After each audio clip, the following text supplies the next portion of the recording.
me start by saying you don't know me. I haven't written a book, at least not yet. I don't know if I will or not. I haven't been on the lecture circuit of any sort at this point, except for when Diane and I met at the ACISTE panel. In fact, I've spent most of my life what I call underground with my stuff. That's my shorthand for all the stuff we're going to talk about today. My stuff.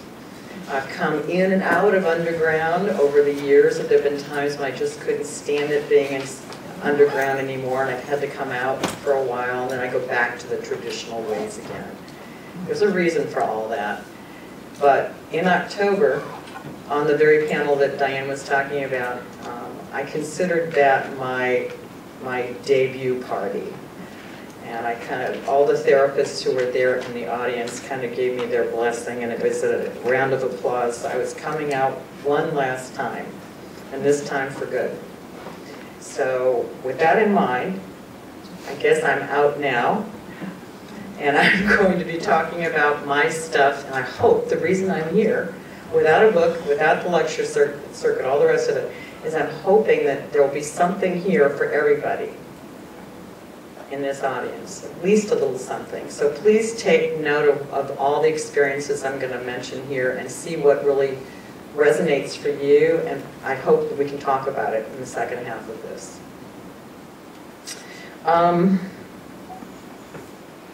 Let me start by saying I'm from the Midwest, and for a person to have this kind of stuff, as I call it, in the Midwest was kind of unusual. Picture a little two-story brick house in a nice little neighborhood in a Midwestern town with very strong Southern underpinnings and legacy, and that would be St. Louis. That's where I was born, into a family with a nice young man and his wife and their little blonde boy. I was born into that family and immediately began to mix things up. Don't ask me why, I did. From the get-go, I was sitting around, well actually let's start a little earlier. One of my first memories, and they say this is not possible now. They've been saying these kinds of memories are not possible. But I remember lying back on a warm day on a quilt. It was a white cotton quilt with yellow embroidery around the edges. I remember it vividly. I think I was naked. I was about a month old, and I was staring up at the blue sky. And I remember thinking, if I could put it in English, this is what I was thinking. I was thinking, I remember that sky. It looked like that too. I thought, oh God, this again? And then there were a couple of voices who said to me, remember, you promised. You promised you would do this. And I said, oh God. That's the one thing that will get me, a promise. You know, they know that I will honor a promise. So I said, all right. After a while of lying around there and talking to them, I said, all right, I'll do it. I later asked my mother about this, years later. I said, whatever happened to that white quilt with the yellow around the edges? And there was a rattle too, I remember. We had these like discs. It was white and dark blue, and they hung it from the edge of my crib. My mother looked at me and she said, that's impossible. I gave those things away. They were your brothers, your older brothers, and I gave them away when you were about maybe 2 or 3 months old at most. You couldn't possibly remember those. So we scanned through all the photographs, and they were black and white photographs anyway. Nothing. No quilt, no rattle, nothing. She said, I don't know. But by that time, I was about in my 30s, and she said, just chalk it up to one more of your things. Here's what started happening after that event. I began to sit around the back porch and talk to people. You know, the imaginary friends, so-called. I had 3 who were very important to me. One who has been with me my whole life, and the other 2 visit on occasion. In the oak trees in the backyard, they used to come visit me. I'd sit under the oak trees, and we'd sit around and talk about stuff. And they'd be preparing me. They said, don't forget, this is one thing you're going to be doing. Be prepared. Here's what you need to know. Here's your mission. I can't tell you in so many words what that mission is, but they prepared me over and over again. I had no fear of death. When I was about, I think I was about 7 or 8, my mother took me to see my first corpse. It was an aunt who I knew pretty well. We went to the wake. She walked me very carefully up to the casket and had me look inside. And I looked and I said, "Oh, that looks like Dot, but it's not her." She said, "What do you mean?" I said, "She's gone. What else is there to do?" And I just sort of looked around like, what's next? She said, "All right, honey, chalk up another one." All that time, I had been doing strange things. I'd been telling my parents now and again, not every day, but now and again I'd be telling them about things that were going to happen. I'd tell them about friends of theirs who were going to get divorces. This happened several times. And they said, "Oh no, honey." I'm going, "Oh yes." And within a year they were divorced. All that kind of stuff. Does that make sense? So it's like telepathy and precognition, and the real turning point for me came when I was 8 years old, I think it was. And my piano teacher used to come to the house every Saturday morning. She'd walk from the bus stop to the house and give me my piano lesson at our piano. It was a Thursday morning. I was tying my shoes, my kids, sitting in the closet, tying my kids. And this thought struck me that she wasn't going to be able to to walk down the block or to come on Saturday at all because someone was going to die. And I thought, well, that's interesting. And I ran down, I told my mother this, and she said, "Oh, honey." And by this time, she's getting a little nervous about this stuff. And she said, "Oh, honey, she'll be here." The next day, the phone rings, and it's Mrs. Block's sister had died, and she had to take care of the funeral arrangements the next day. That was a turning point because it scared my mother so much. And you know that feeling? When you know something, you tell somebody, and it freaks them out.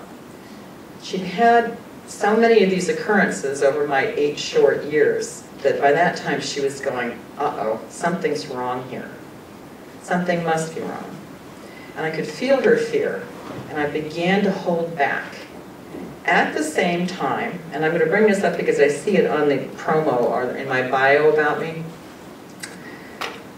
I started having what I believe now, having studied it years later, was Kundalini awakening. Do you know what that is?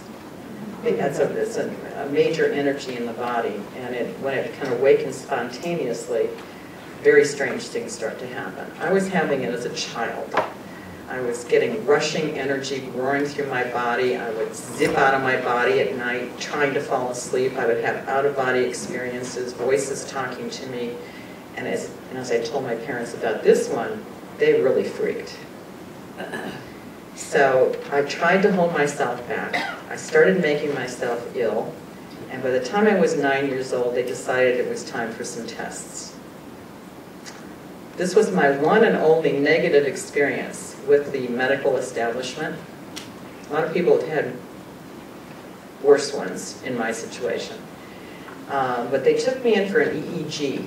And I remember being, and some other tests too, they gave me like intelligence tests, all kinds of things. I think the Minnesota, if there was such a thing as the Minnesota multiphasic, they probably gave it to me, all kinds of stuff.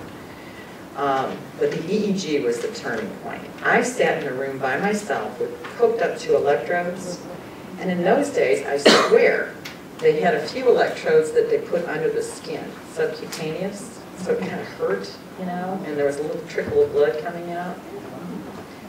I remember sitting there, and the nurse made me be all alone in the room. My mother couldn't be there. I sat there and I thought, okay, if this is what it means, if I can get out of this alive and in one piece, I won't talk anymore. I didn't mean go mute. I just meant I was going to keep it a secret. That was my first, I came out alive, obviously. So that was my first experience of going underground. And I went underground for my entire teenage years, all the way into college. I was, you know, kind of a golden girl. did everything right, A's, all this kind of stuff, and in the meantime, this other life was going on underground. I never turned it off. How many kids do you know who have turned it off? You know what I'm talking about? Where they do it naturally. Every child does this. It's open to all the different realms. They just pick up on stuff. There's no blockage. A lot of kids are taught, and they say, okay, I'll turn it off. Some of us don't, and I'm just one of many. Some of us decide to keep it a secret, and that's what I chose to do. So, I am just one of many, though. Let's keep that in mind here. I keep seeing nods, people nodding already around the room, right? One of many who've had these experiences. By the time I was 18 or 19, being underground was getting kind of difficult. It stifles you after a while. You know, you don't like being underground. It can feel like you're living an inauthentic life. Who you really are is when you're is that person inside, or you're keeping stuff inside. I learned from this experience that that can cause physical ramification, or can ramify in your physical body. By the time I was 19, I was away at college, and I was undergoing what they called a major depression, a clinical depression. But the antidepressants didn't do any good, and my body was slowing down. To this day, I don't know what was going on. And the doctors never identified it either. They thought thyroid, they thought all these different things. By the time I was 19, living off campus in Grinnell, Iowa, do you know that college up there, Grinnell College? That's where I was. I could barely move. My body was slowing down so badly that I was kind of paralyzed, and it was getting worse by the day. My doctor back in St. Louis had sent me off, you know, hoping things would get better with the antidepressants. It didn't. There were several days when I couldn't get out of my chair at all. And finally, on the third day, I think it was, I literally could not move. And that's when it began. I remembered from my childhood having those out-of-body experiences, but this one was different. This one I shot out the top of my head, and I started seeing, I'd never read about near-death experiences either. I started seeing some kind of a tunnel, or it was like a chute, and it was pulling me along. It was full of light. And I was just moving down the tunnel real fast. Towards the end of it, I just kind of slowed down, and there were my friends. The third who was with me all the time, and the other two who I'd always talked to on occasion under the oak trees when I was a child. There they were. And they kind of stopped me, and by that time, I was looking around at this beautiful vista. And I'd been here before. I knew it all. It was very familiar. Nothing unusual about this, except that it was infinite, and everything was connected. I can't describe it. It's that ineffable quality, but it's all so connected that when you're looking at somebody else, when I'm looking at you, I'm looking at myself. That's what I was experiencing. It was no separation, no difference. I'm looking at myself when I look at you. So there they were with me, and they were part of this whole experience. I don't know how long it went on, but they finally kind of did a little, drawing attention back to themselves and saying, well, what do you want to do? I was one of many who have had a choice. And I said, well, I really like it here better. You know I do. They said, what do you want to do again? And they kept presenting me with this question. And I said, why do you keep asking that? You know what I'd like to do. And they said, because remember, you promised. I said, damn, these guys are good. That was it. I made the choice, and I said, all right, I'll come back. It was that simple. In a nutshell, that was my NDE. What happened right afterwards was I got up out of the chair. Within a week, I was starting to like jog again. I was jogged to classes a little bit, trying to move my body again, and the doctor couldn't figure it out. I started making this, quote, miraculous recovery. I could go into more detail about the NDE if you want to, but that is the essence of it right there. It did establish a theme for me for the rest of my life, and that is this interconnectedness. I'd known it, it was familiar to me already, but when I had that experience, I never forgot it the rest of my life. It became a conscious thing then. Not just something deeply familiar, but conscious.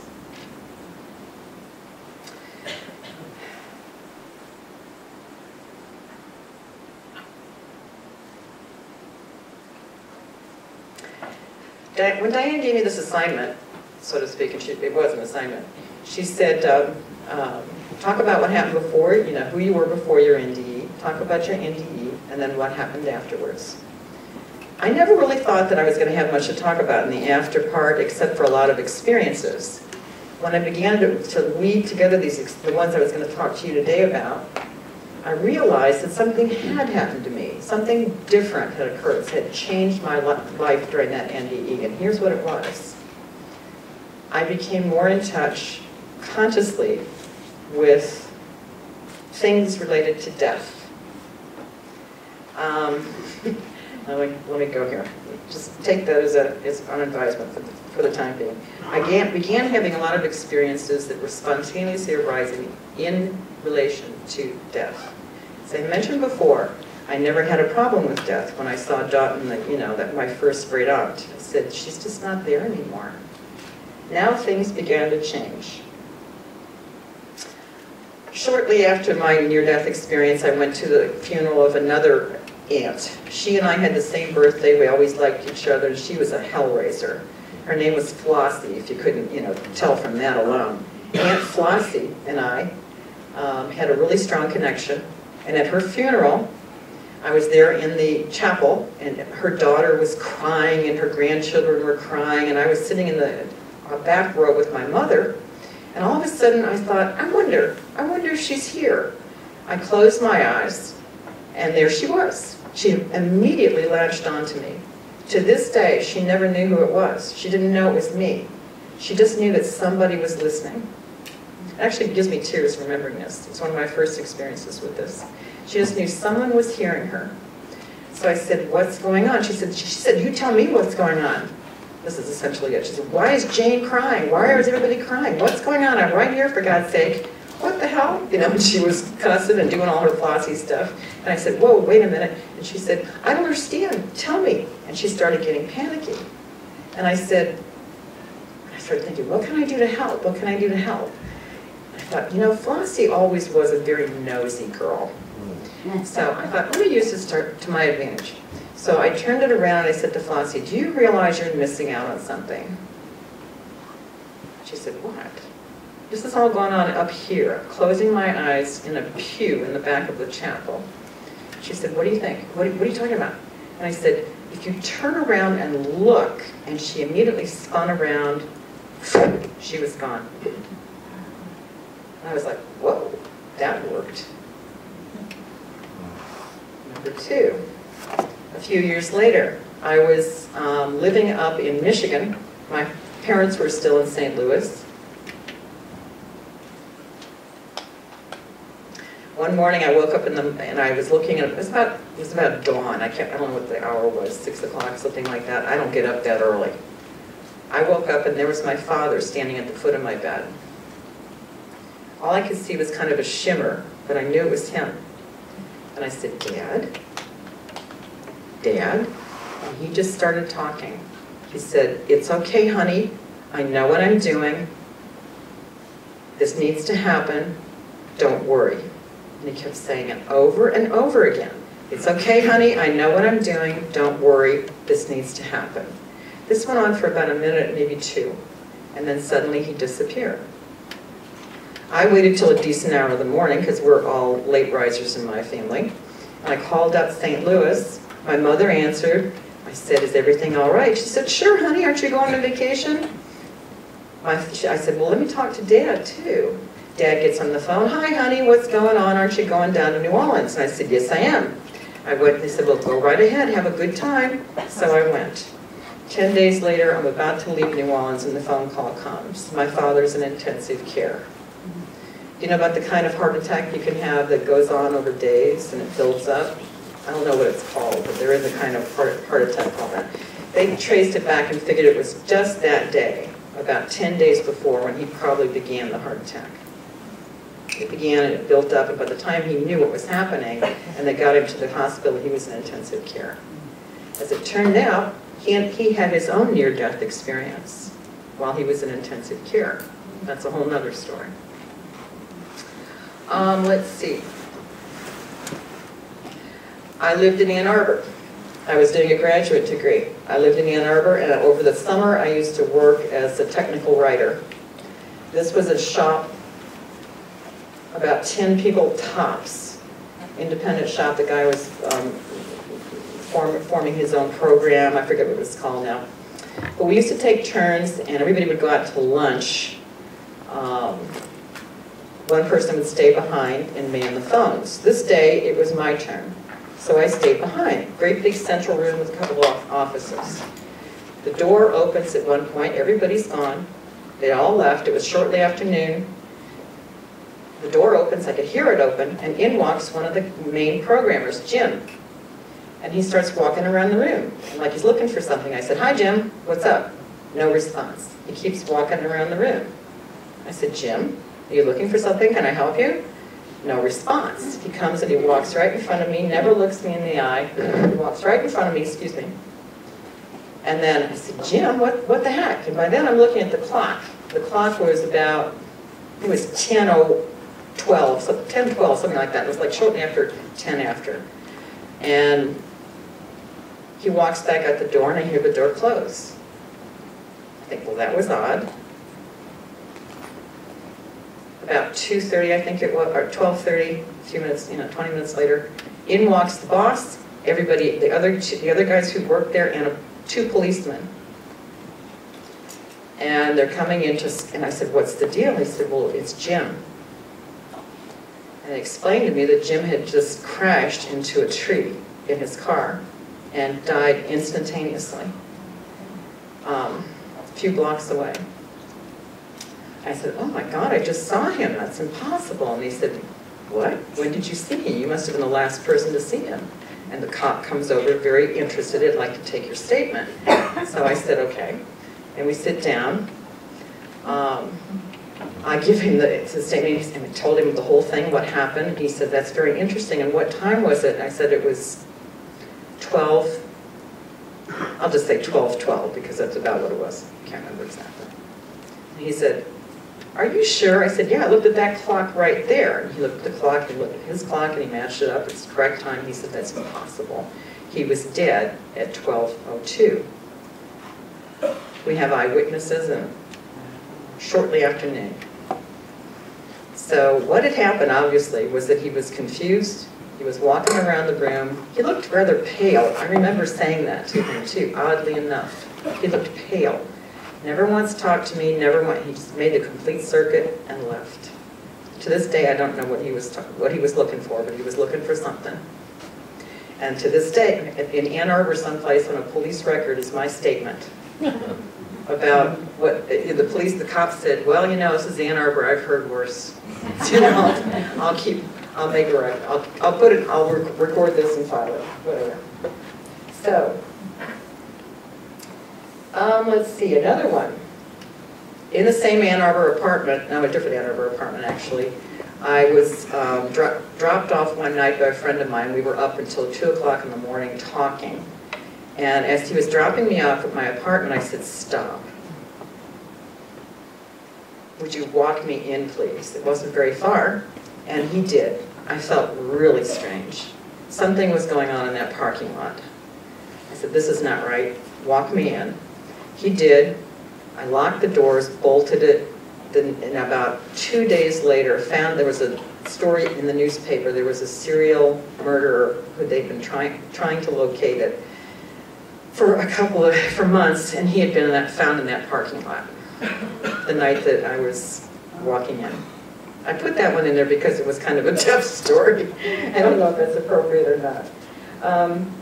Next, spontaneous mediumship started happening to me. Some of these things we can put into categories. There are after-death communications. There are precognitions. There are ghosts, so-called. This is spontaneous mediumship. One thing I never wanted to happen to me was to be a medium. I did not like the idea of someone taking things over and using my voice box and that kind of stuff. Did not like it. But I had a very close friend die, and I was there 2 weeks before he died on his deathbed while he was withdrawing. And I told him if he ever needed anything, he could come to me.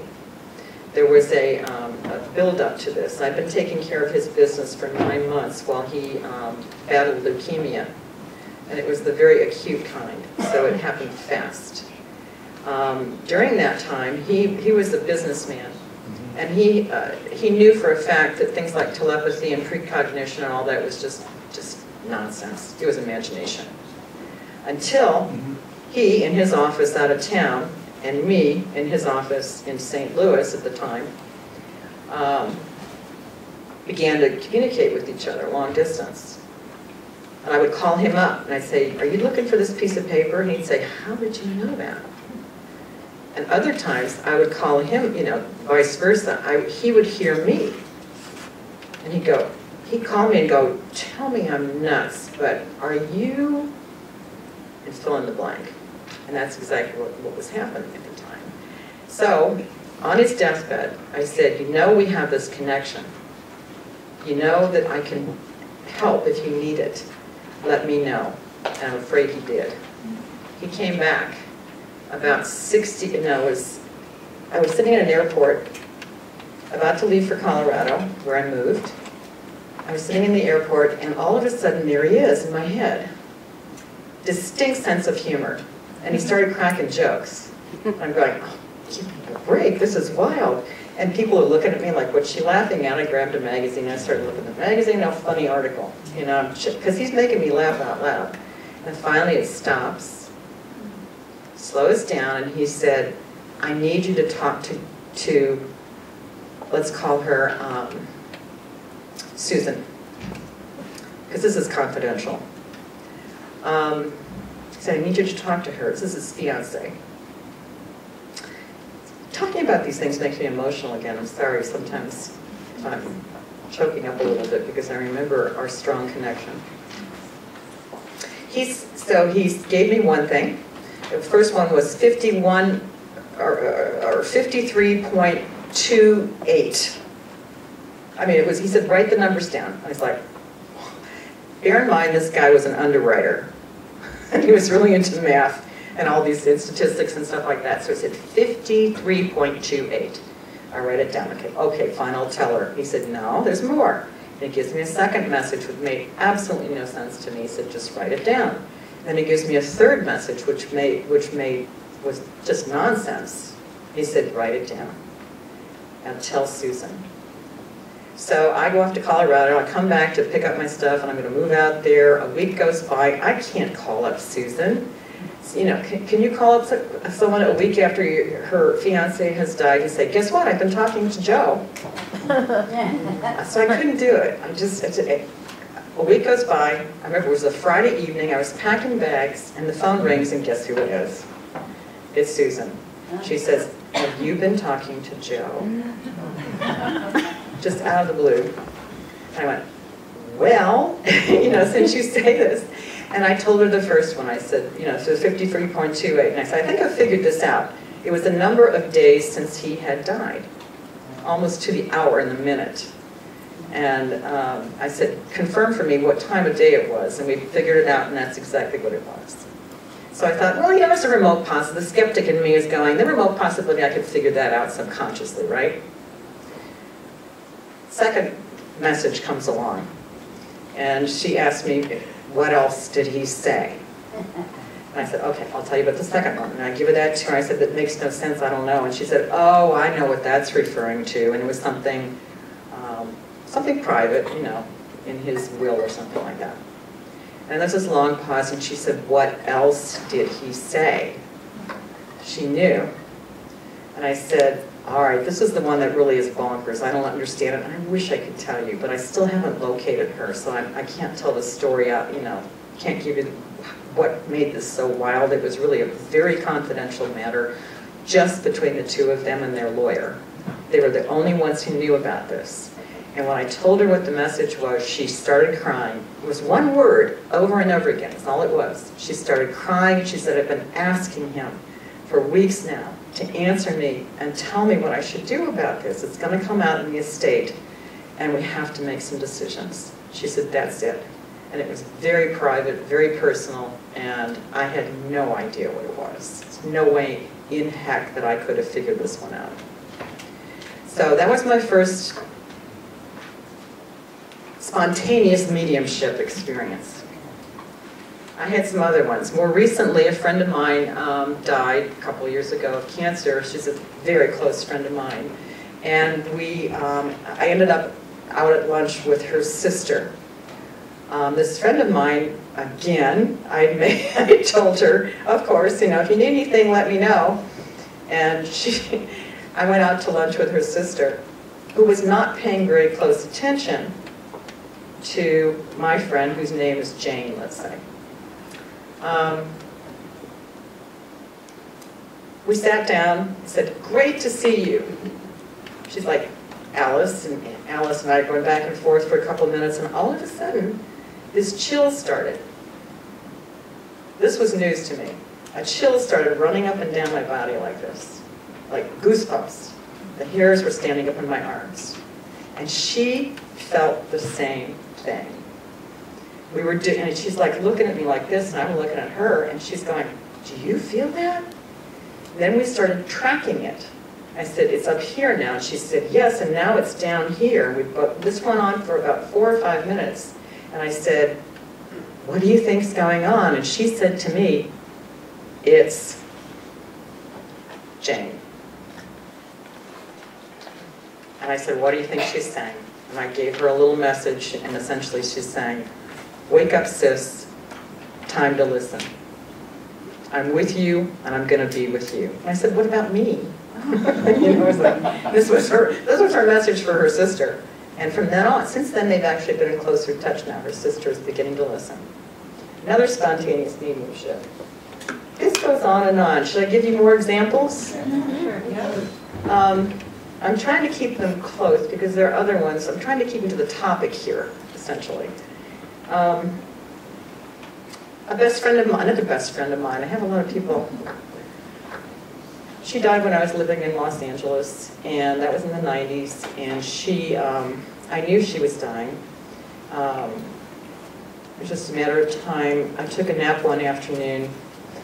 It was 4 o'clock, and in she came to my dream, walked into my dream, looked at me and said, it's not fair, it's not fair. I was just getting my life together. And then she disappeared into the mist, and I could not follow. Her mother called 40 minutes later and said she died at this hour.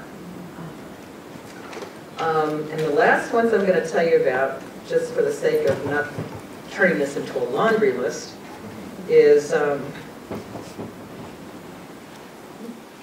well, I heard you all like animals. Let me start with my mother. My mother died a couple of years ago, and I remember this in the hospital room vividly. Has anybody ever seen the light change when someone is dying? You know what I'm talking about. I'd seen this before. I was a hospice worker for several years, so I'd seen it before. But this was a little different because I was in the room during the whole thing, and it was a family member. It was 3 o'clock in the afternoon when it began. The lights started turning gold. You ever seen this? In a hospital room. The sun was not shining through the window. It was relatively shaded. But all of a sudden the light got gold. And it got thicker. And it got more and more yellow. Like there was activity going on in this light. It was thicker and denser.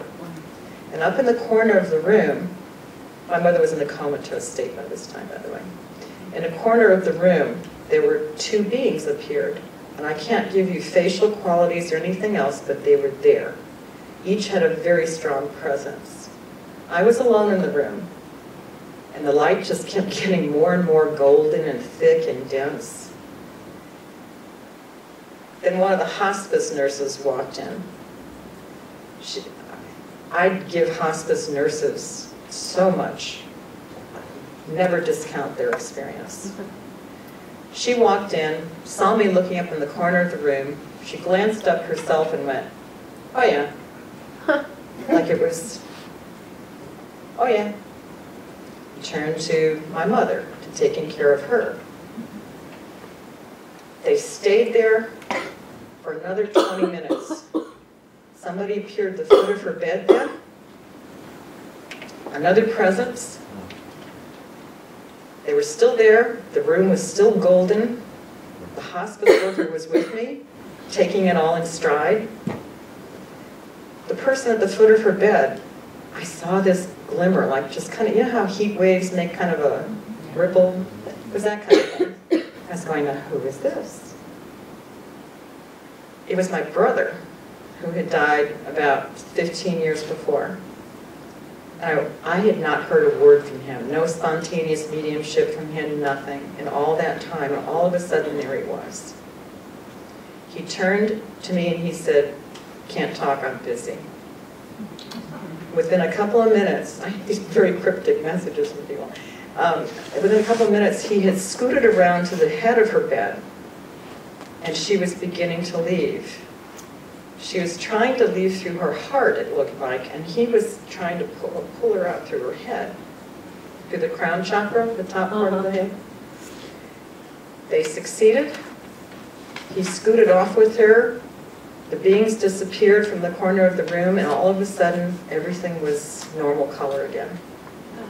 Just like that. And the hospice nurse put down the time of death, agreed with me, and that was that. That was the most pronounced I've ever seen until, this is my last story for now, until, now I am going to cry, until my dog died. And this was only a few months ago. I was there with an eyewitness. A friend of mine came over. It took all day for her to die. By close to 10 o'clock at night, it was about 9:15, we were in the room adjacent to where she was, trying to leave her alone a little bit because we'd been hovering too much. And the room started changing color. The same thing. I didn't know this happened with animals. The room started changing. It got thicker and denser, gold and yellow. And my friend, who was sitting over on the couch, said, "What's going on?" She's quite sensitive. And I said, "Do you see the color?" And she said, "No, but I can see all this activity. Like it's all these beings, just thick, dense with something going on." She couldn't see the color, but she could see the presence, this plural. This went on for a while, and I was saying, and we were comparing notes as it got denser and thicker, and two beings appeared in the corner of the room, just like with my mother, and she saw those too. At one point, something happened, and I told her, "You need to go, now." I don't remember doing this. She said, "You looked different, something came over you, it was like somebody spoke through you and said, go." She left, I went in the other room, and there was my friend, my dog, about a 75-pound pointer. Now, I would like your input on this, please. Remember this. Tell me if you've experienced this or heard of this before.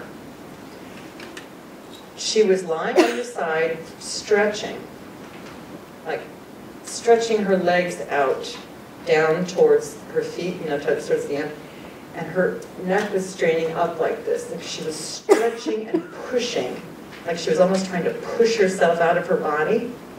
That was my impression. And as I looked, I realized she wasn't breathing. And she had not been breathing for the whole time I was, at least, seconds, if not a minute. And I was going, and I went, whoa, what's going on here? I reached out and I touched her head. Her head shot up like, don't bother me. I'm in the middle of something. Swear to God this happened. She looked me in the eyes, and there was this light in her eyes, just very distant, like you can see in someone who's, the light is still there, but it's really remote. She looked me straight in the eyes, and I could hear this thought of like, oh, it's you. It's you. It's okay then, what she was saying. She very slowly lowered her head down, and that was it. Go figure. And then the light changed again. The presence was gone. The presences were gone. And done. Now, we're at almost 3 o'clock, so I'm ending on a high note here, hoping that perhaps we can continue the discussion afterwards. Has anybody experienced anything like that or heard of anything like that? Thank you.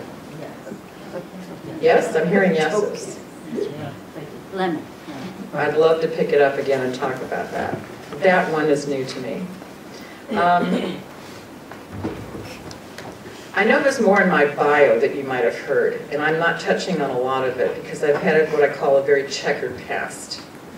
If you'd like to talk about anything that I haven't talked about or mentioned here today, please let me know. I'd like to continue the conversation afterwards and see what we come up with.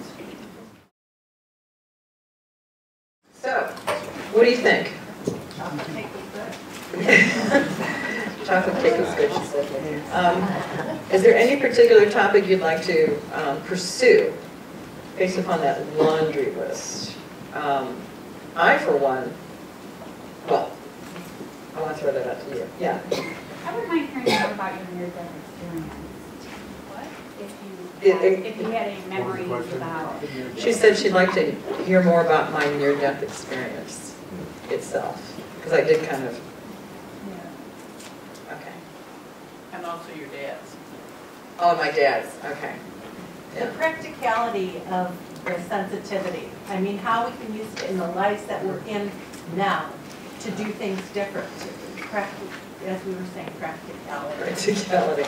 So she's asking about the practicality of of sensitivity, essentially. How you can apply it in a pragmatic fashion. Is that what you mean? Okay.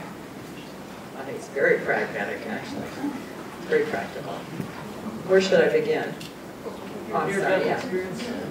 Well, in regards to your NDE, me being a non-experiencer, I'm very dissatisfied with NDE attempts to explain the state of being on the other side. It always comes back with this word ineffable. I know. Which I used I'm to. familiar with it through mystical writings, etc. But I would like to know, having you as a flesh and bones, real person in front of me right now, who is an experiencer, if you could try to do a better job to explain it to this side of the veil. That's all I have. I can make one little comment, if you don't mind, interject here. And that is, people when they leave their bodies, they feel exactly the same as before they left their bodies. You're in your body and you're feeling something and you die and you feel exactly the same. That's why some people don't know they're dead. Okay, I was specifically referring to the ineffability, she said, of this commonality or oneness she felt with other beings on the other side. Yeah, there's a lot of little things explain that we don't feeling have of here. wonderful oneness or whatever you want to call it. And I'd like to see if we can get a shared descriptor. Okay. Something that relates to our human experience. I'll tell you what I'll do. I'll use the Buddhist definition of it. The Buddhist description of it. How's that? We'll go there. Good night. Yeah. Hi. So one of the things that I'd like to know is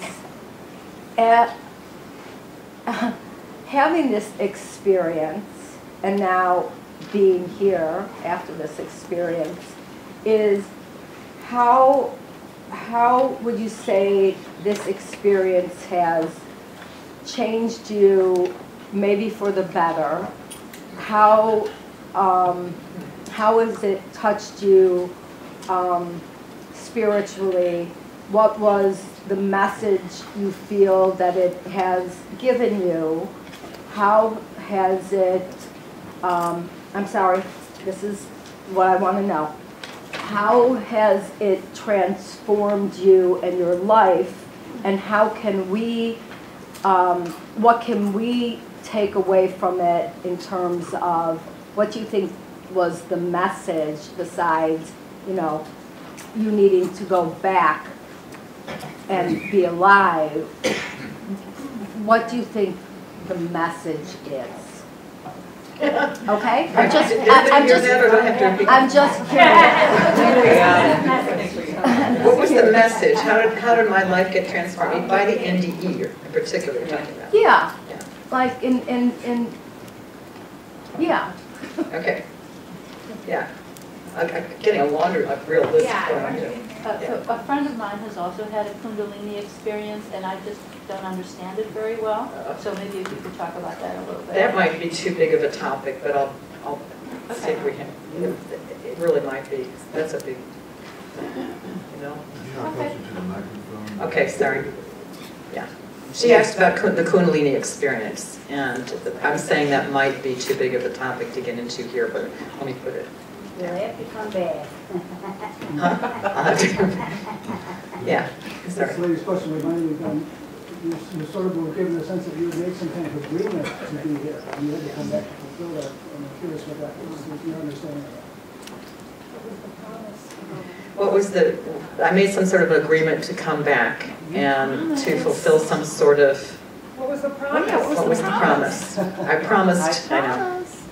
I don't know if I can talk about that, if you want to know the truth.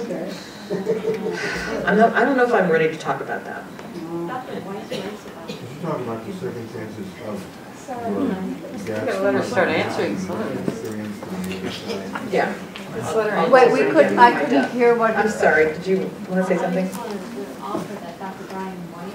Yes. One of my favorite people to kind of to describe the experience of people contracting to come into body Correct. as well. She's describing Dr. Brian Weiss, describing people making contracts before they come in. We asked for it. Exactly. We've asked for it. We've agreed to it. That's essentially what I was saying. Just if I can answer that one kind of short and sweet if possible.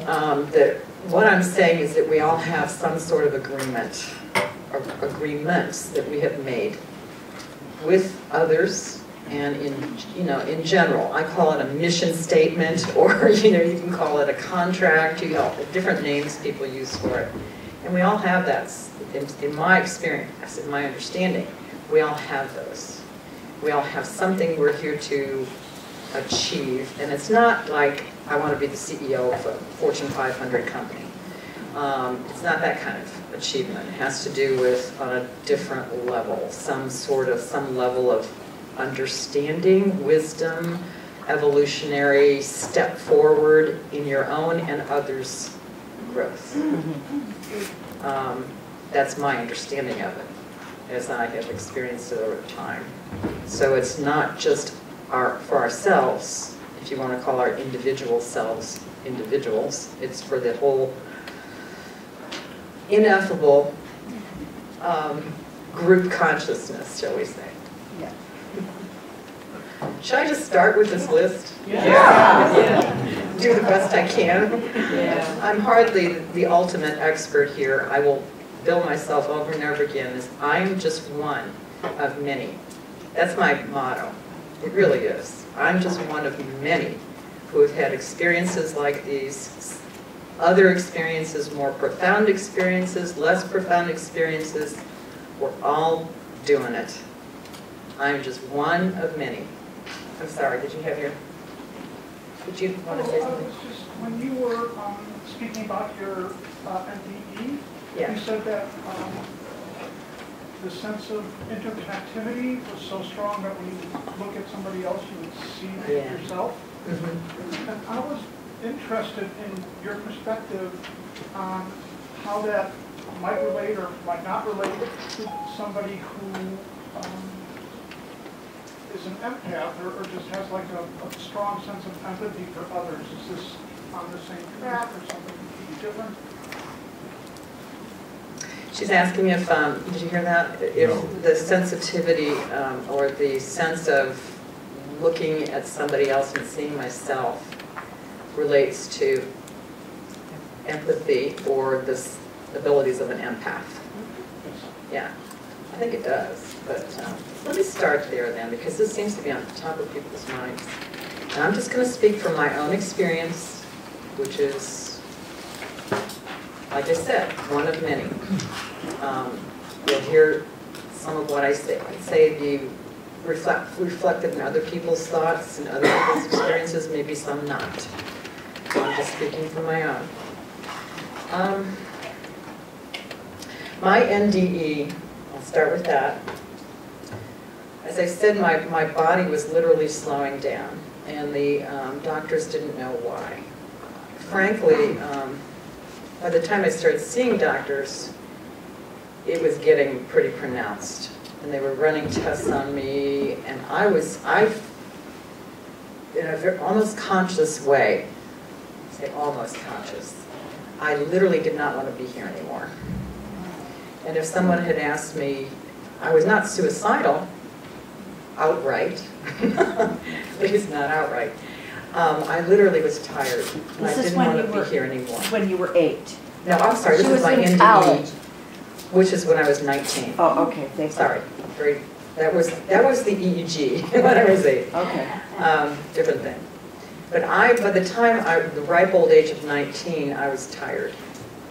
And I did not want to keep doing what I was doing.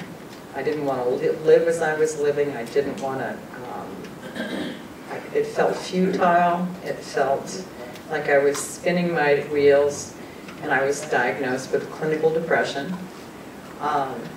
They gave me antidepressants, treatments, all this, a therapist, all this kind of stuff, and nothing was helping really. And the bottom line was I just didn't want to be here anymore. I really wanted out. So this is a very personal thing to say, and I'm saying it on video here, but I will say it. So my body started responding. And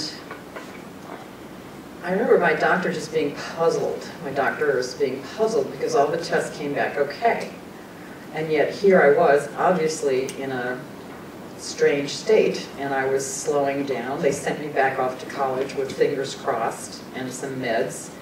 And I just kept on, just like, I just don't want this. I don't want to be here.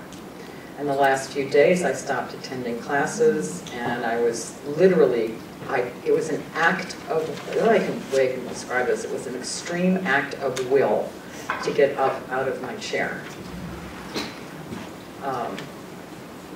Everything was just slowing. I could not get up, and my body was not responding. So by the time that fourth day came around, no, it was about 3 days, the third day, I was just, I know what out-of-body experiences are like. I had been having those when I was a child, and it happened, and I was relieved. I started moving out, shot out the top of my head, and into this, they say, and you probably, a lot of you in the audience here have seen a tunnel of some sort. It was kind of like that. I wouldn't call it exactly a tunnel that I saw. It was more like a stream, that I was shooting down this stream of energy. And I was so relieved. I was like, thank God, we'll get this over with. Until I and then I went out into this place, which was, and I will again say, very familiar. And I can't even call it a place. It was more like this, now I'm going to start using weird words, an infinite vastness that there was no end to it, and it was obvious. It was very clear that there was no end to this. It had both light and dark. It was not just this beautiful, brilliant light. It had both. I guess in later years I started thinking about the yin-yang in terms of that, you know, like both in one, that kind of thing. And it was just very clear that this was the way things were, and this was who I was, this is what I was a part of, and everybody was this, and everything was this, and it stretched on infinitely. We were all in this together. Years later, not years later actually, shortly after the MDE, I started studying, when I came back, I started studying quantum physics as a kind of a hobby. So, you know, it started with the Tao of physics and then Dancing Wooly Masters, and I kept going. I kept studying more about quantum physics. And I was like, this is cool. They're getting at it from a scientific point of view. Then I studied other religions. I go, these are cool. They're getting at it from different approaches, the same things. They're talking about the same stuff. When I read about the idea that everything is a wave, you know, that in quantum theory, it's all wave, string theory, and it's all a wave, but the wave turns into particles at times. It becomes individuated, and that disperses again and goes back to the wave state over and over and over again. That corresponds directly to what I was experiencing and to what great traditions of the world's great traditions have said over and over for millennia now. That's the way it works. There is no separation, and yet there is. And it's both, and neither. Zen Buddhism is a great example of the kinds of koans and riddles you get that will force you to go beyond rational thought, rational linear thought, into that area where you can see that it's neither and yet both. That's just one tradition that does that. There are numerous other ones too. So in that place, or if you want to call it a place, I was experiencing that, and it was as familiar as you can get. If there was an I was glad to be there again. Does that make any sense at this point? Again in later years, after, you know, I still dabbled in quantum physics over and over and trying to keep my finger in here and there. But I became, that's a long story, but actually I knew I was a Buddhist when I was 12 years old. That's another story. But in later years I decided, you know, I've been studying this stuff, and I've been studying metaphysics, and I've been studying all these different approaches, and I've been practicing, and I've been teaching meditation, I've been teaching, you name it, lots of how to reach the inner levels of consciousness. I was teaching people how to do that in my 20s. I was giving some readings. I don't do those anymore. But when I finally, in my 30s, I said, it's time to get serious about this if I really am a Buddhist. I claim to be practicing this, so I started studying with teachers. And one of the concepts that they use for this is, I mean, the light bulb went off. I was so excited to hear this word. The word is, I memorized it. I think it's Sanskrit. Praticcasamuppada. That's one word. Praticcasamuppada. And what it means is the infinite interconnectedness of everything, even to the point of not being separate at all. There is no boundary. And yet, you have those particles that arise and fall back into the wave, the infinite, the infinity, infiniteness, whatever you want to call it. Praticcasamuppada is that doctrine or discipline or teaching or just word for the whole phenomenon of that interconnectedness. So, I don't know if I'm answering your question about the ineffability of all this, but everybody has, lots of traditions throughout the world, you know, for millennia, have tried to give these things descriptions, words, and certainly disciplines that you can use in order to reach the state of understanding or awareness of these things. All these great traditions have those disciplines woven into them. Mine was Tibetan Buddhism in particular, the Vajrayana, and a particular school of that. But I think when you brought up that question, the metaphor I used, that really is a metaphor that works for me. Just a while ago, I was in an airport, not recently, but I've been traveling a lot lately, and I was in an airport and it happened again. I was sitting there and I was watching people, all of these people, and the airport itself, and the planes, and the wind that was blowing outside, and all of a sudden it was all woven together. Everything, it was like this rich tapestry, a living tapestry that was alive and moving, and everybody was part of this whole thing and connected up to everybody else. You were part of the tapestry, and it was living, and it was moving. That's another metaphor I used for it. And there it was in the airport, with all kinds of people and things happening all over the place. It was all this infinite richness. In Buddhism, there's a phrase for that too, the phenomenal world, the infinite. Samsara is infinite, phenomenal, well, phenomena. Let's just say infinite phenomena. Did you see any entities or relatives on the other side? Okay, yes. And now, to continue with my NDE.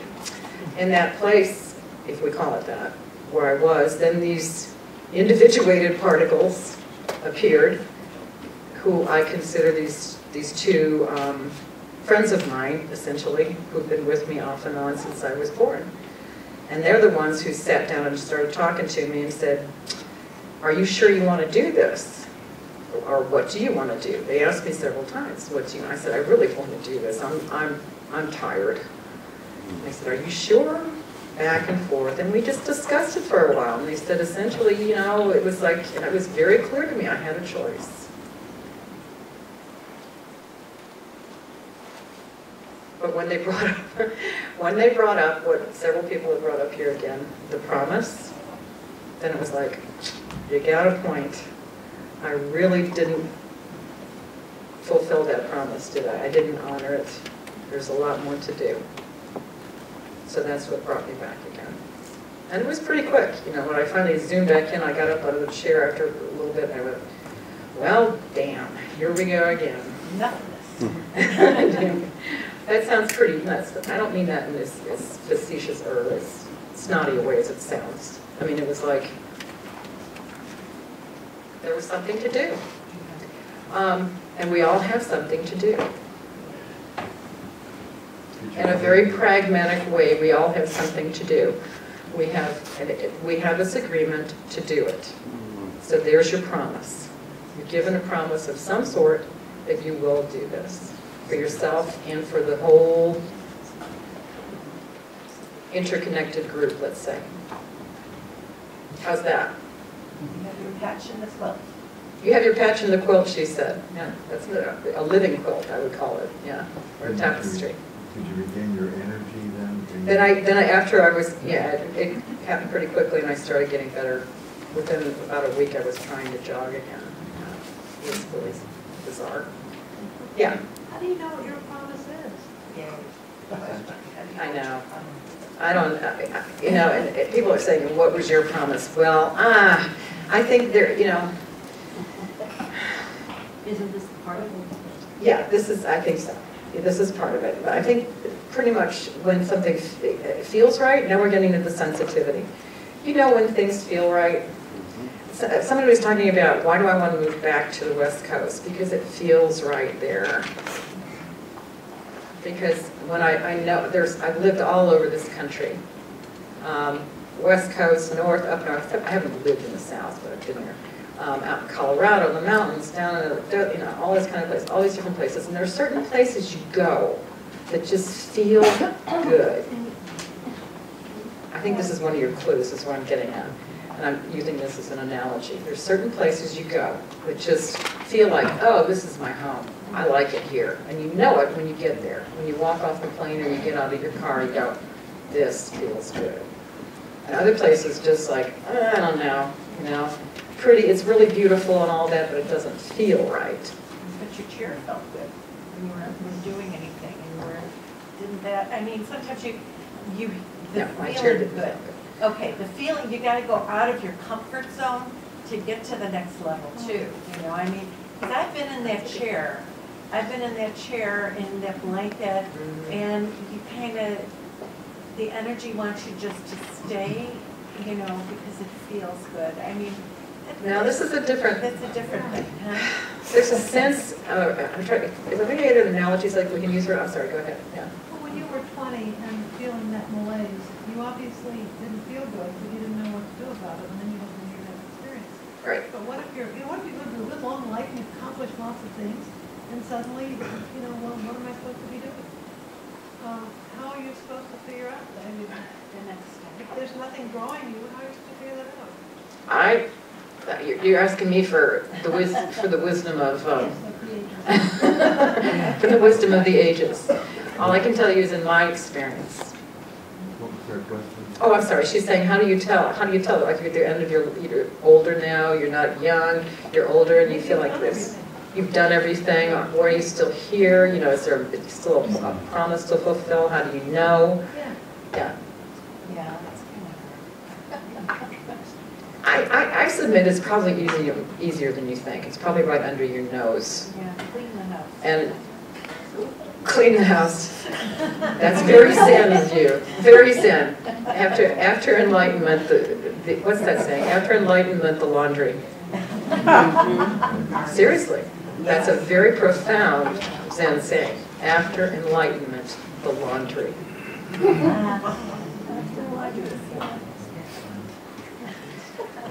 Does that resonate for anybody? Yeah.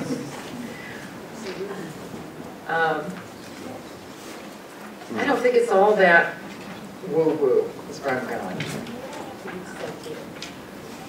You don't have to be so big, you're saying? It doesn't have to be that big or woo-woo. It can be as simple as there's somebody right next to you who needs your help. It could be. It doesn't have to be this big, you know, panoramic mission that one is on to save the world. I think we all contribute to that in our little bits. That's really, and our little bits are more important than you think they are, which is where pratica samuppada comes in again. All the little bits make up this huge living tapestry. Every little bit is important. That's why I just feel like my motto is like one of many. You know, we're all one of many. And for a moment, we're one. We think we're one. So another hand over here. Oh, Are you sorry. having feelings about public figures or impressions other than people that... Public figures Yeah. and their missions? Yeah.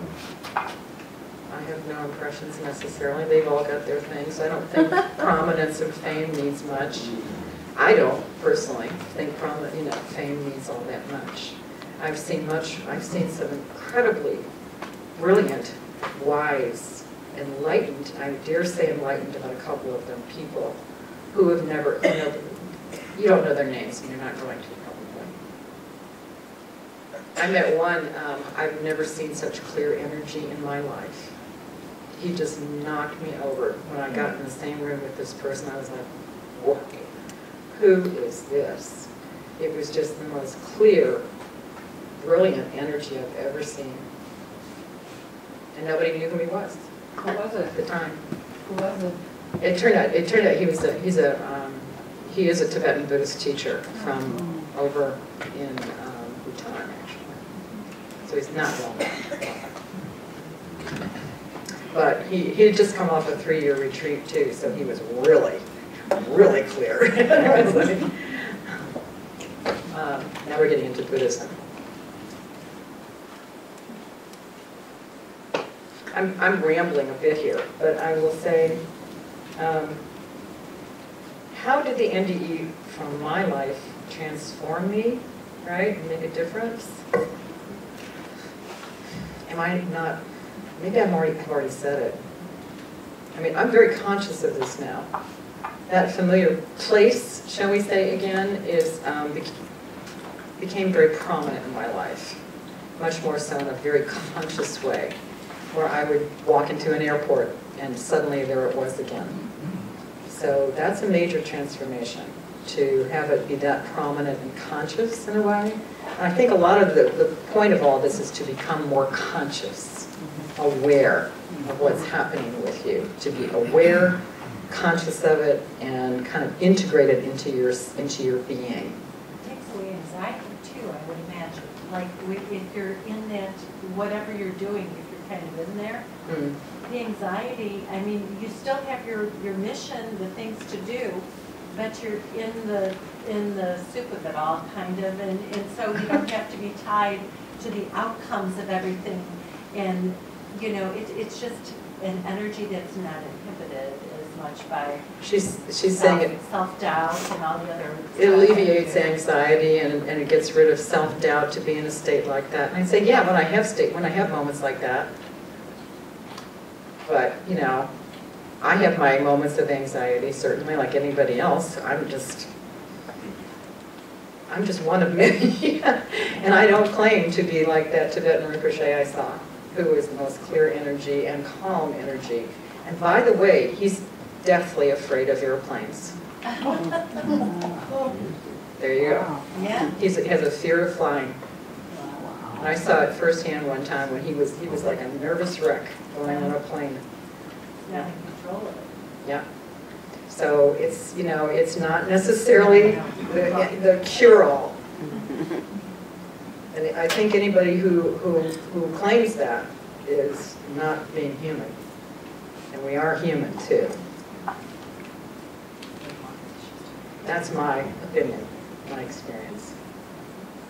Yeah, people were like, this man can make it rain, he can do all the, he could literally make it rain, which was wild. Don't ask me how. I saw him do it. And he's just so clear and so wise, but then put him in front of an airplane, he's like, oh, do I have to? So you saw them in the clouds together? He was pretty wild. Yeah. So, but that's working with energy. Actually, it's not that uncommon. It's not that big of a deal to some people who have done some of these more esoteric disciplines to do things like that. They just work with the energy. I think we do it all the time, too. We do it, whether we're conscious of it or not. We're constantly working with the energies, whether we're aware of it or not. I am preaching here, and I don't think I have a right to, so. You feel that you are still fulfilling your promise? You feel comfortable? Do I feel like I'm fulfilling my promise, like a kid saying? Yes. And every time I do something that I don't necessarily, sometimes I don't want to. I'm reluctant. I was talking to somebody earlier, I'm a little reluctant to do some of these things, you know, but maybe I need to. So when there's a sense, sometimes that's a sign too, sometimes I think, where you feel like, oh, I just know I gotta do this, but I don't want to. You know, I'd really rather not. I'd really rather stay with my blanket at home. Sometimes that's a really good sign of something you should do. You know, you've revealed your promise through have. your speaking, you know, pretty much. No, not really. I think so. I don't think so. I think so. No, we'll see. I do. I think it's a good thing. I'm sorry, did you have your hand up? Yes, I just wanted to say, when I was 5, I died and came back. And I just wanted to say that it changes your perspective.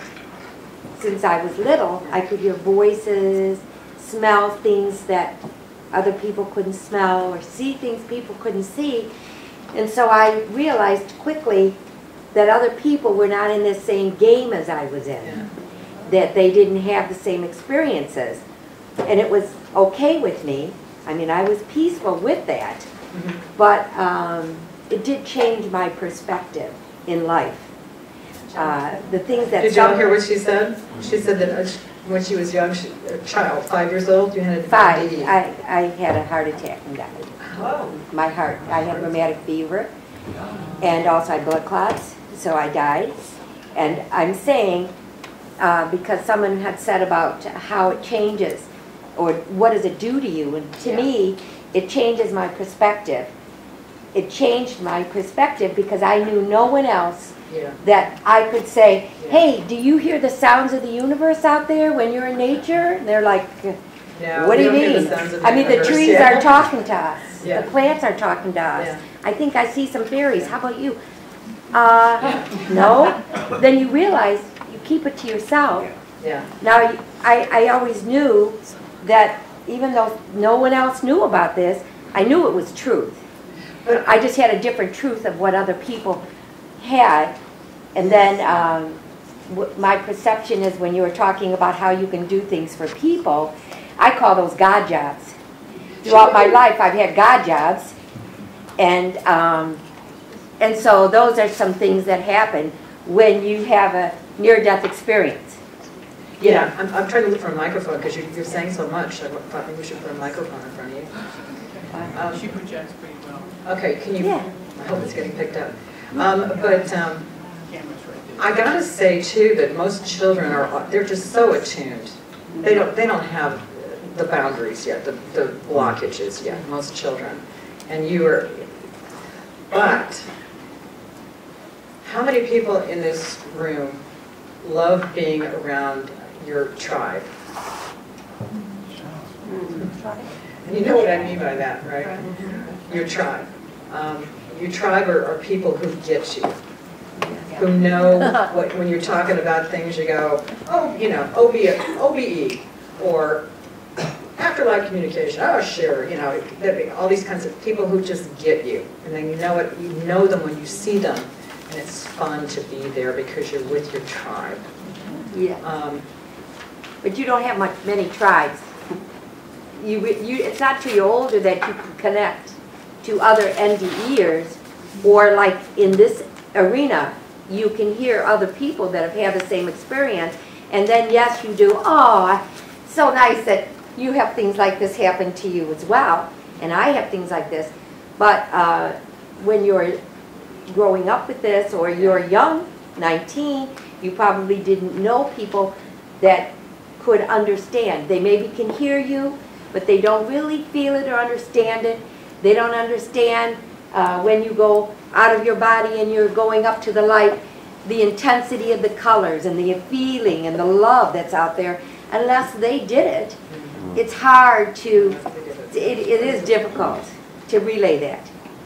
And that hence, every time I was underground, I call going underground, you know what I'm talking about? When you're hiding. You're not being who you really are, or you're just keeping it a secret, like I did when I was 9 years old. I swore I wouldn't talk about it anymore. Keep it a secret. I wouldn't stop doing it, but I'd keep it a secret. So when you go underground, you're like working in your corporate jobs. Yeah, I'm getting a lot of nods. Or you're out in the, you're out in the world. You're doing the things, or you're with family members who don't understand, or you're with or you got to put on a good front. You got to keep that paycheck coming in, right? And in the corporate world, they don't want to hear about this.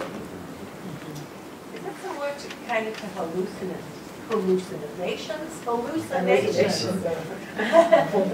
It could be lonely, right? Oh, very lonely. Would you agree with that? Yeah. Yes. That, I mean, it's like, where are my people? When I was underground, I went kind of like this. I went out after 19 in my NDE, I went out looking for people, and I found them and I studied with a teacher who I found for 5 years. That's all I did. And when I walked in the room that first night with him and about 3 other people, I went, oh my God, I know these people. This is my tribe. And they started doing this. They started whispering with each other, and they told me a year or two later that when they saw me walk in, they went, there's one. There's one of us, right there. They didn't tell me that the first night. Then I went underground again, and I did the traditional stuff again. Then I came out, And I went and I did Buddhist studies for quite a few years, and I found some amazing people and some amazing teachers. And then it was like, but in the meantime, I'm racking up all this debt, so I'm going to have to get a job again, and guess what, the corporate world, to pay for all the debt I racked up. So we got both sides going on, and you got underground, you got coming out, and all this kind of stuff, excuse me, and I'm at the point now where I finally, like I told you, in October, had my debut at the ACISTE conference. So that was my debut. I came out into my kind of society. You remember the old debutantes? That's what I felt like. I'm sorry, yeah. So it says in your bio that you studied shamanism. Anyway. I've studied it a lot too, and it sounds like there's something for everybody here in this room, because first of all, when you go on one of these, I studied with a particular school, Michael Harner School, and actually in that magazine up there is a full list of the upcoming dates, but the first thing you do when you get in this group of people, we all say, well, we're not crazy. You will all of a sudden find people there, and then the idea of shamanism is that you have to have died. Can everybody hear her? No. Just talk louder. So the idea, originally a shaman was someone who had died and was able then it means to walk between two worlds. But these classes teach you, if you haven't had a near-death experience, how to tap into some of those things too. So you don't have to feel like, well, I don't want to have to die to do this. You can find, and it's a really interesting school. I don't know what school you went to, but this particular Michael Harner is really easy to access, and there's about 10 different, one of them's on dying. It's really fascinating, but you can find your people there, really, on a lot of my people there. Little promo. Actually, I don't work with them or anything, it's for, she's talking about shamanism, and that's, as a brief, let me preface my response to you. Over the years, I've continued to study, I think I mentioned to you briefly, all these different, what I call approaches to the same thing. For some reason, this has been my thing. So I don't just study Tibetan Buddhism, although that's one of my heart places. I've also looked into other things, just from the point of view of trying to see how are different traditions and different, traditions and disciplines studying this stuff and trying to get into the same places. That was my theory, my hypothesis, where they were all trying to get into the same places. So over the years, I've studied like a little bit of Kabbalah, a little bit of this, some Christian mysticism, some, you name it. And the two that have really surfaced for me, that feel right to me, are the Vajrayana, Tibetan Buddhism, and shamanism. But they're all just different routes. It's like all these different routes going into the same place. And I don't know how many approaches there are like that, all these different routes. But if you start comparing them and look at what they're saying, change the wording, they're talking about the same things. You just got to look past the words sometimes, the terminology, into the principles that they're referring to. They're referring to the same principles in the same places, in the same inner realms of consciousness, or outer realms, or upper and lower, whatever you want to call them. They're all different, they all get into the same places using similar disciplines too. Some of them use asceticism, some of them use, they all have different disciplines, and shamanism is one of them. So I happen to like that one too, because it's very accessible. Huh. And I found it to be extremely accessible, and yes, Harner is one of my teachers, actually. What's his name? Michael Harner. Michael Harner. Yeah. I'm sorry. I came in a little late, and I know you just mentioned the, ACISTE conference, or ACISTE, and maybe you mentioned at the very beginning, but what is... Okay, I get to give a promo now, too. ACISTE is an offshoot, actually, of IANDS. Some people who are very much a part of IANDS thought, we need a place for people to talk about their experiences, their transformative experiences, beyond just near-death experiences. And I'm not saying just in terms of belittling it, but it's not at all. But it is one type of spiritually transformative experience. You all know Yvonne Cason, right? She came here. Well, she coined the term, at least she told me she did, spiritually transformative experience. STE, and I think in her book, she was the first to coin that term, spiritually transformative experience.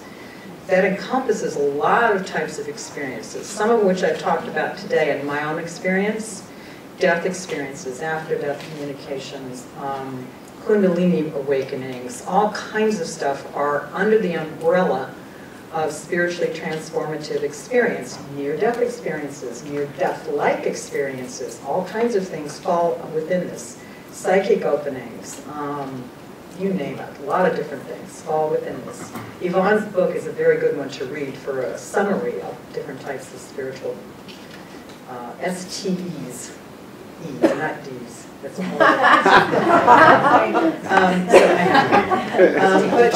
so spiritually transformative experiences. ACISTE was formed by people who were part of IANDS originally and wanted a place that people could discuss and study and research a broader, take the scope, expand the scope, but broaden the scope a little bit to spiritually transformative experiences, including NDEs. That's what ACISTE does. It is not spelled, it's an acronym that doesn't, it sounds like ASSIS, and it's not. It's the American Center for the Integration of Spiritually Transformative Experiences. For the past, I think, since they've been around, it's getting on 15 years now, they've focused on working with psychotherapists around the country. It's American now. It's an American center.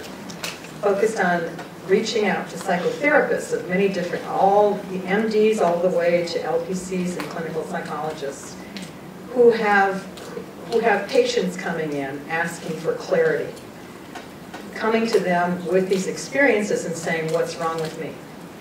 Because it's been kind of an epidemic in the medical system to treat people with spiritually transformative experiences as psychotic or having a pathology of some kind. So they've decided that their first line of attack, so to speak, would be to work with the therapists themselves to help them identify the difference between psychosis and, or just pathology, and a true spiritually transformative experience. What's the difference? I'm not going to go there right now. Yeah, but that's what they've been doing for all these years, and they're just getting to the point now of reaching out to the experiencers themselves. So, at this particular conference, to come back around to it, this was a conference of psychotherapists, and they were delivering papers, essentially, only very accessible papers, not as formal, about their research into various different spiritually transformative experiences, and all of them were, in some fashion, a psychotherapist. There was a psychiatrist studying Kundalini. There was an LPC studying after-death communication, doing research and statistical research, so that the mainstream would pay attention to it. Susan Weishart was there. Susan Weishart was there, and she spoke it for us. So. And Yvonne was there, Yvonne Kaysan, and a lot of other great people. So does that answer your question about what ACISTE is? Yes, and what would this, if you looked it up online, it wouldn't be ASSISTE. It's ACISTE. Oh. American Center for the Integration of Spiritually Transformative Experiences. Thank you. Yeah. So it's a pretty cool place. The ideal for this, the goal is really laudable, I think. I'm sorry, go ahead. Thank you for that descriptor about finding your tribe. It's a beautiful thing. I'm very grateful to have a small handful of friends who will just randomly call me and say, hey, I just have to tell you this. I don't know why, this is your message for the day. So that's a beautiful thing. That's nice. Handful of friends who know what you're talking about. They know it, yeah. We don't need subtitles, Mm-hmm. I did go underground, you could say. I like that terminology too. I had an experience, and I'm curious to know if this has happened to you, where I had a dream about a coworker. An incident that happened to him in high school, and I got the background. It was a traumatic incident, and I got kind of a fleshed out picture of the scene, And I told him what I saw, and I told him, you know, the takeaway, and he was very offended. I think from his perspective, it felt like an invasion of privacy. He told me to go pray to a crop circle, and you know, it was pretty bad. So I don't know if you've had that experience where if you've just shared something with someone and they've given you resistance. I'll try and repeat this. He said he had a dream at one point where it was about somebody else, and something that was going to happen to them, essentially. It had happened. Or it had happened. Yeah. Oh, okay, it had happened to them. Yeah. And he dreamt about it and saw it, and he went to that person and told them about the dream. And that person was offended because they considered it an invasion of privacy. Yes, I've had that happen. And I kind of learned, back in that first 5 years I was talking about after my NDE, from that teacher I learned to never go any place if someone doesn't ask you first. Thank you. So when, during that time I was doing readings, for instance, and people had to sign a piece of paper saying they really want this. And we kept records of it because it was an invasion of privacy otherwise. To open someone's door like that and give them a very intimate reading like that. So I kind of learned. You learned the hard way. But you know, sometimes if you just have those experiences, what are you going to do with it then? And I say, you know, what I do for myself is I keep my mouth shut unless somebody asks. It gives you understanding of who that person is, but there's always something that you find you can relate to, probably, and find some compassion and forgiveness for yourself. Because it seems like so many of these things are about spiritual growth, and gratitude and forgiveness and our compassion are so important. She's saying that there's something for you, even in experiences like that, there's going to be something for yourself, compassion, understanding for yourself. And if Pratitya Samutpada is true, then there's going to be something for you in this too. That's a really good point. Have you had any recollections of your past lives? Oh yeah. I used to sit around when I was a little kid. He said, ask me about past lives. That's one of the things I started off with. I used to sit in the back porch and remember.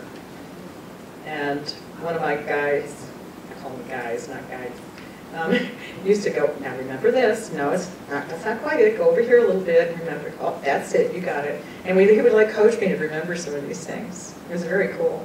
And I'd play with my dolls and act out these scenarios. How would you relate to this one? One in particular was very important for me to remember.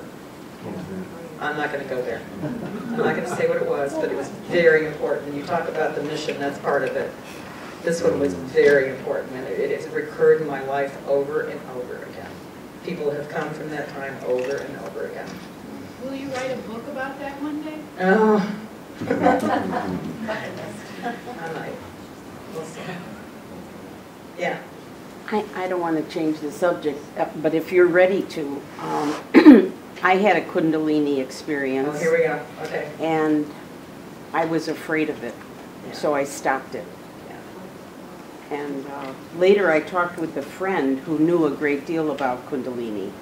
I didn't know that until I expressed what I had experienced, and she said it was not, the word, I forget, but it was not respectful of this group of women that conducted the seminar or the workshop to take people wherever they were going to go without some information about Kundalini. And that's, but it happened over 25 years ago. I've never gone back, but it was a public, people could sign up for the workshop, and that's what I did. But when I felt whatever I was feeling, I was afraid of it, so I mentally stopped it. It's a very powerful energy, and it is a physical energy. It's a spiritual energy, but it's located in the body. So this is opening up a whole thing. It's called different things in different traditions, but in the Hindu tradition, it's named Kundalini. It's the serpent energy, you know, that flows up your spine, and it's a real energy. When it begins to arise, you can feel the heat, and other people can feel it too. I mean, you can literally take people's temperatures and they're burning up with energy. It's very powerful, it's very strong, and when it arises, it really needs a lot of discipline around it and somebody who understands what's going on. It's not unheard of for it to happen spontaneously, to just be that's one of those STE experiences. Oh, do you know, great book about this sort of thing is Spiritual Emergency by Christina Groff. Do you know who that is? Stan and Christina Groff. Stan is they're heroes of mine, actually. Sort of, you know, I've been to a lot of Stan's workshops and I know him from that. But he wouldn't know who I am. But he is an amazing psychiatrist who has worked with, he developed holotropic breathwork. And it's another approach.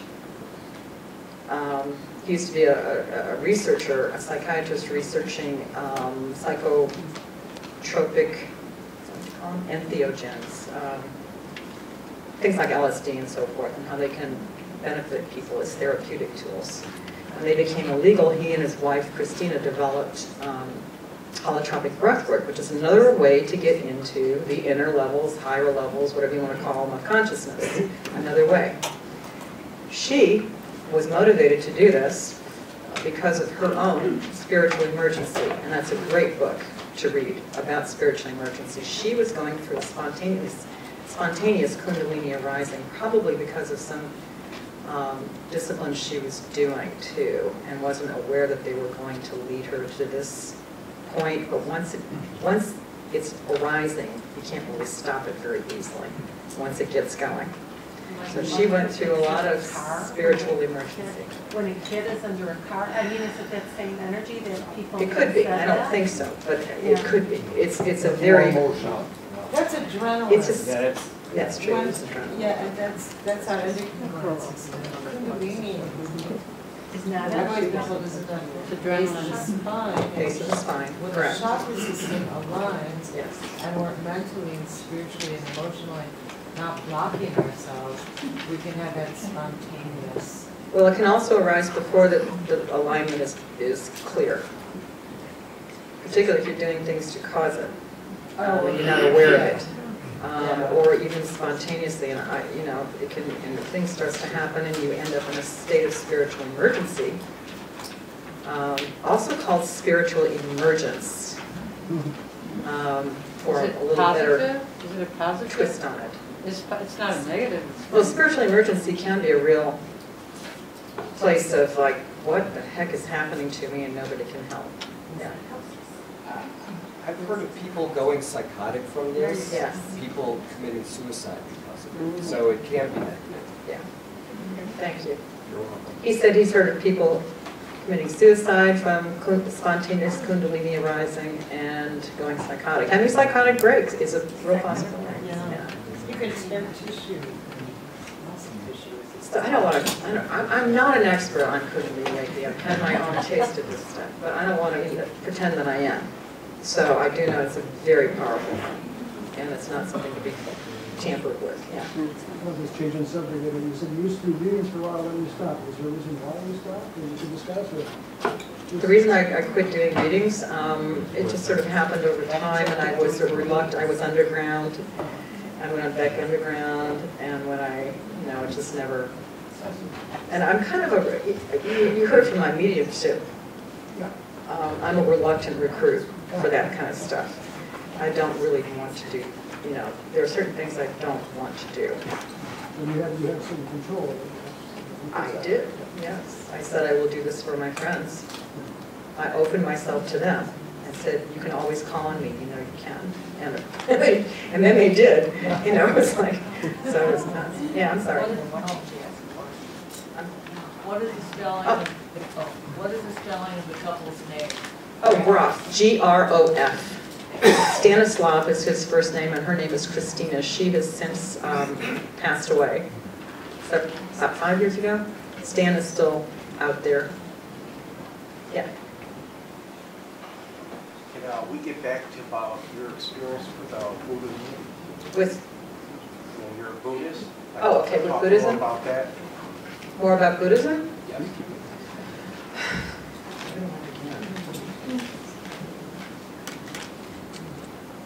I mean, which one did you like better, Christianity or the Buddhism? Oh, when I was about 12 years old, I found out that I was a Buddhist. I'd been trying to tell my parents I didn't want to go to church anymore. And they were Unitarians, which is practically nothing. You know, it's like, I said, I don't want to do this. And I kept telling them, trying to explain to them what I thought. And my father went, this is in St. Louis, Washington University is nearby. My father knew Houston Smith for a while. And that is Houston Smith, Religions of Man. This is back in the 50s. And they actually, he helped him put together this little weekly, it's like a half-hour show on the different religions of man. So when it was coming on to the local and public television, my father said, "You might be interested in this, honey." I think I was 12 or 13, right around there. And I got absorbed in it. The first week was Hinduism, the next week was Christianity, the next week was Islam, and then all of a sudden I came to Buddhism, and I sat bolt upright and I said, "That's what I've been trying to tell you." And I went running in there to my parents and I said, "I know what I'm trying to say now, I'm a Buddhist." I started reading about I'm a Buddhist. And it was kind of funny. But over time, it was like, and they go, "That's great, honey," you know, whatever. And over time, I just started studying, and I started finding out more about it, and I decided it was time to really get in there with some true teachers. And it was just validation and confirmation. This is the way, a path that I really resonate to. One of many, many, many, many. But it happens to work for me.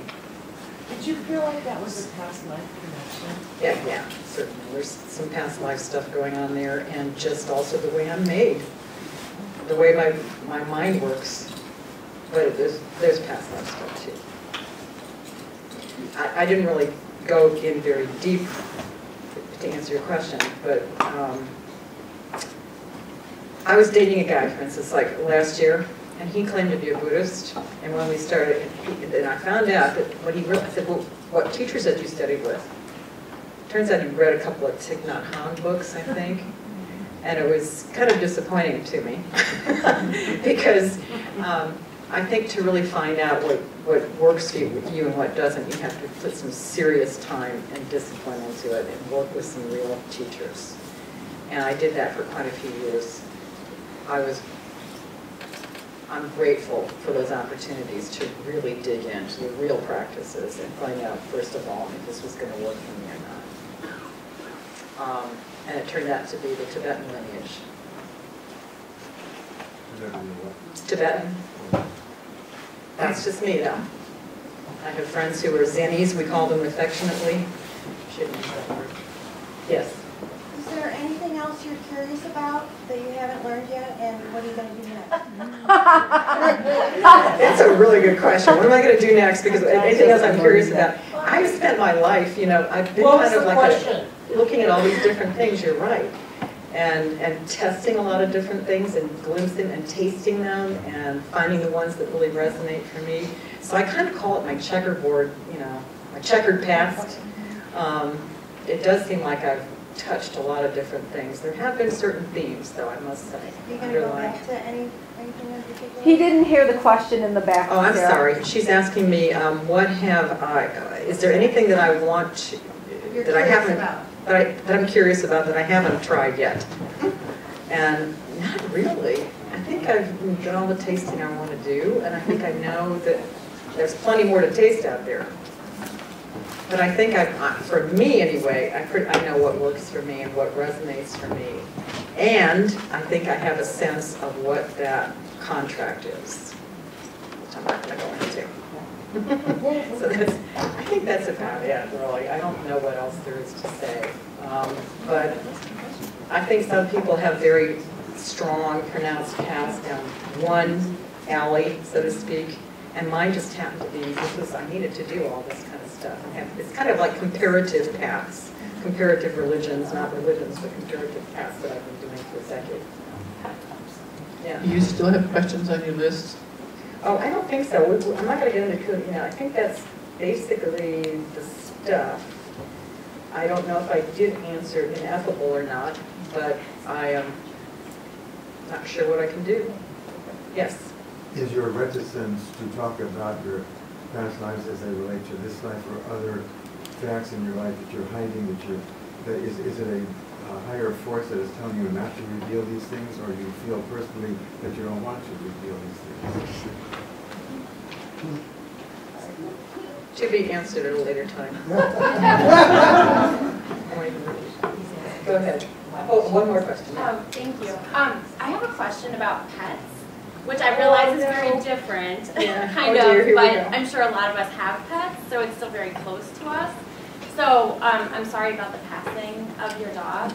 And I'm curious, either like, say for example, if we have a pet that we've had for a long time that passed on, in your opinion, do you think that they're able to pass back and forth between the spirit world, like what we would call heaven, kind of, and to come visit us, say, like if we're hanging out at home and we can't see them, but maybe they come, just like you hear with people, possibly, some people believe that, you know, if your grandpa wants to come say hi, you might not know, or your mother, that they're there. Like, do you feel like maybe pets do that sometimes too? Okay, I'll give you two quick stories. Okay. You want to repeat the question, please? This is, she's asking about pets, animals, and do I believe that they have the ability to come back and let us know what they're, you know, that they're okay. They can cross from different realms into this one back and forth, just like humans can.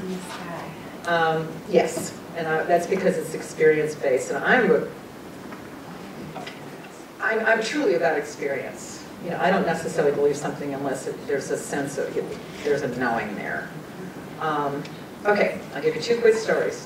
One of my dogs, she did pass away it was about 5 or 6 years ago, the first one. They were sisters, 2 pointers. This one was having extreme problems in the digestion. Nobody could figure it out. I gave her the surgery. She was dying. I ended up on the deck with her one sunny day with the other dog. So one's Zoe, one's Annie. Zoe is dying. She's emaciated to the point where I can see her stomach moving through her, with the skin underneath, just skin and bones. And I thought she can die in the sunshine with her sister.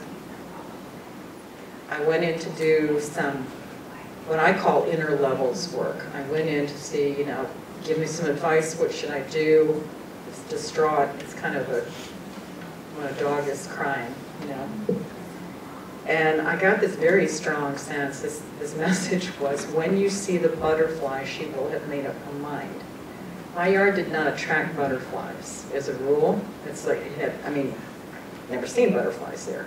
And so I went back and I went, okay, this is an enigmatic thing. By the way, it was a shamanic journey I was doing to get this information. And so I went back out, and about a half an hour later, and she's just lying there at death's door. This little white butterfly, which I'd never seen before and never saw since, came fluttering by and came over around like this, circled around on top of me and her and the other dog. The other dog didn't do anything. She just looked at it. Normally she would have tried to get it. She just looked at it and then fluttered away. A few minutes later, Zoe lifts her head up, staggers over to the steps, and walks down into the yard to relieve herself. And I'm like, whoa. She got up by herself, went down the steps, and began from that moment forward to recuperate. She lasted she still had serious problems. I think it was another 1.5 or 2 years she stuck around. There's one. The one who recently, I wish I had a better story for this one because I'm so torn up about this one. She was my second, actually the sixth of a litter. I knew all of them. I knew the mother very well. Long story. She was supposed to, their lifespan is 12 to 14 years. She was almost 16. She just kept saying, I don't want to leave. I don't want to leave you. So she was her body was pretty rickety by the time it finally happened in early November. It was just giving out. I told you about the light. Afterwards, I mean, I was doing a lot of grieving, because this was my buddy, this was my true friend. And I would still want to ask you about if anybody's had a similar experience, by the way. Let's hold on that for a second. So I kept asking, after a couple of months, a couple of friends of mine did some readings, and they all said, 3 of them actually, they all said, give her time, she's off doing some stuff. In Tibetan literature, it's the Bardo, and usually lasts about 60 days, somewhere in there, anywhere from 40 to 70, somewhere around there. But there are other schools of thought that give it different times, and it's a place of transition. You have to transition and kind of get, do some things, essentially. And evidently dogs do it too. Because she wouldn't come out, wouldn't make an appearance. Then she finally, towards the end of this, a couple of friends said, I had a dream about her. She's, just out of the blue. Have you talked to Annie? She's back. And I'm going, and I started feeling it in my heart. I could feel her presence, but I couldn't see anything physical. So I was telling Diane about this. I finally said, in January, I finally said, show me something. Show me something that even I can see. Give me something physical that I can hold on to. Give me a sign, something that even this dense, that I can see. And this went on, I did that for like a week going, please, something. And then one night I woke up in the middle of the night and I looked down the hallway and there was this strange light at the end of the hallway. And I thought, that's odd. I must have left the light on and I went back to sleep. And then the next night, same thing. I woke up a couple of times like, what is that light? Why am I leaving a light on? And I just went back to sleep. And the third night, I finally, I gotta find out what this is. And I walked down to the end of the hallway, which is where she used to hang out. She liked that place. And there was a closet door ajar where I had all my coats, coat closet. And in it is a motion sensitive light, motion detector light. The only thing that can trip that light on is motion. It was going off and on. I saw it go off when I was walking down the hallway. And by the time I got there, it was on again. And I went, holy. And it just hit me. I could feel it. I was like, are you doing it? That's physical. And it stopped and never happened again. That light is still there and it's never happened again. And it works. I've tested it with my own hand. It works. It's not malfunctioning. So I do take that. I think evidently dogs do it too. It's like, I mean, this is news to me. And the whole thing that happened to her is if anybody has any similar experiences, I would really love to hear about that, because that was news to me too. That thing about, I think I've heard about it someplace. This is something I'm curious about. After, how do I say this? A body moving after it has ceased to be. The heart has stopped and breathing. That's what was happening with her. I was, whoa, what's going on here? Reflex action. Yeah. But she lifted up her head and looked at me straight in the eyes.